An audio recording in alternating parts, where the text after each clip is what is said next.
Something happened on Earth 12,900 years ago. It was so massive that mammoths, saber-toothed tigers, and giant sloths, which had managed to survive for millions of years, disappeared in a short period of time. But that's not the strangest part.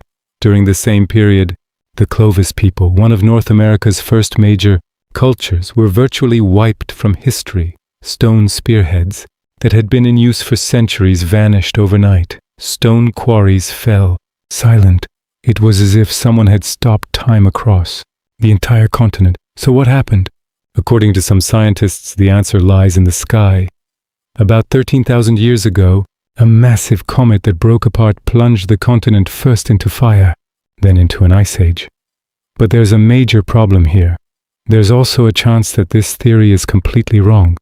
Today, we'll explore this mystery that the scientific community has been unable to solve for years.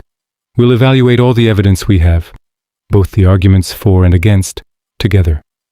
In the end, you'll be the one to decide. Let's start with the boring part, because without understanding the boring explanation, you won't be able to grasp the crazy one either. 2,900 years ago, the world was warming. The last ice age was coming to an end. The glaciers were melting, and all that fresh water had to flow somewhere.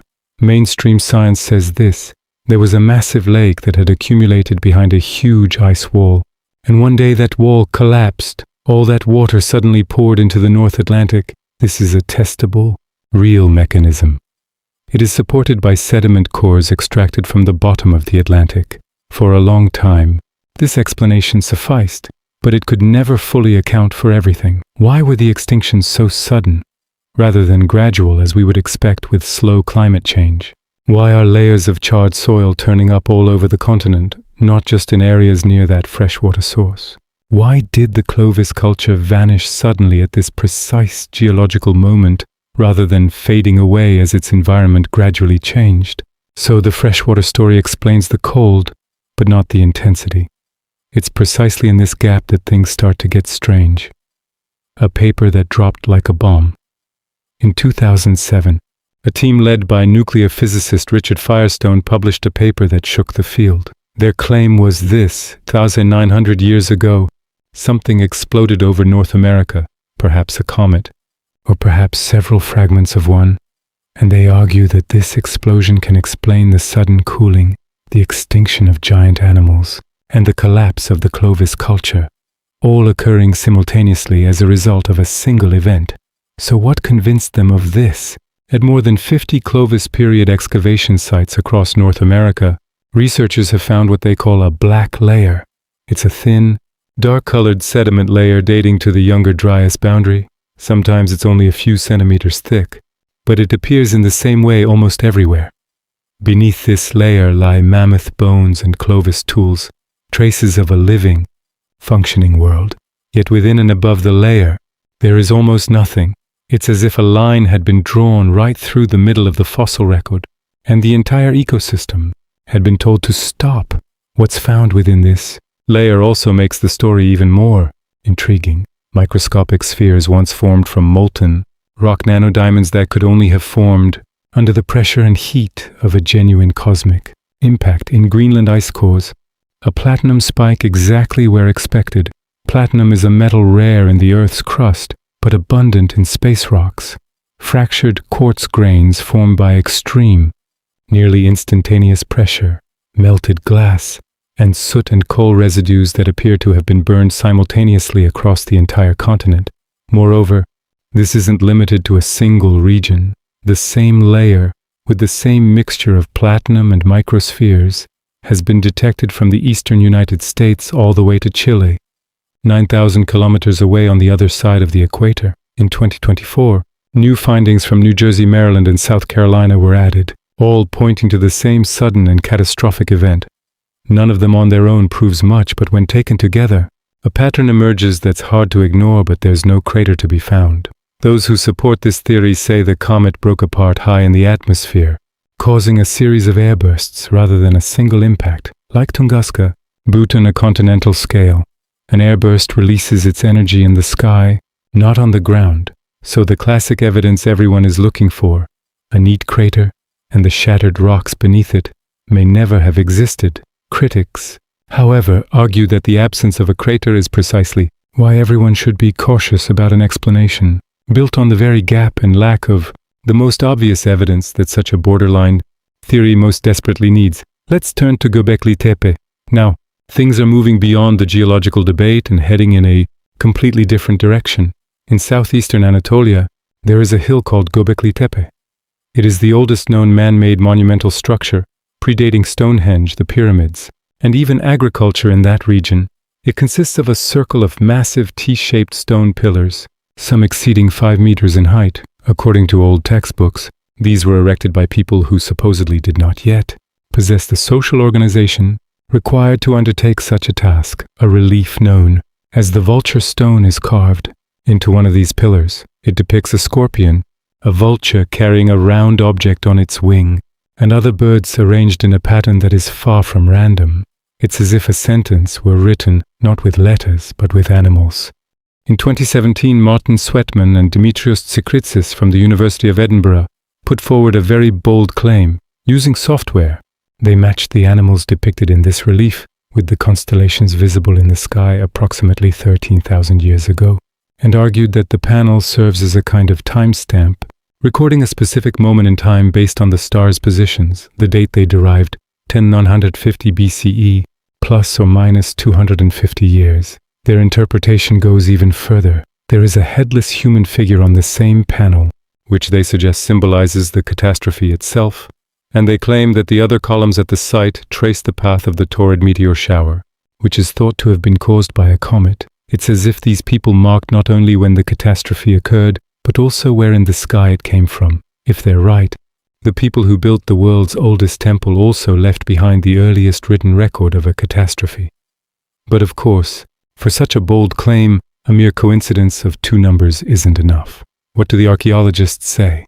This is where things take a turn, because this theory comes head-to-head with the team from the German Archaeological Institute, who have spent years working on their knees in the field, patiently mapping every column and every layer. The team has issued a direct response, and their objection is very simple. The proposed comet date of 10,950 BCE is 700 to 1,000 years older than the earliest radiocarbon date they have for the structure containing that column.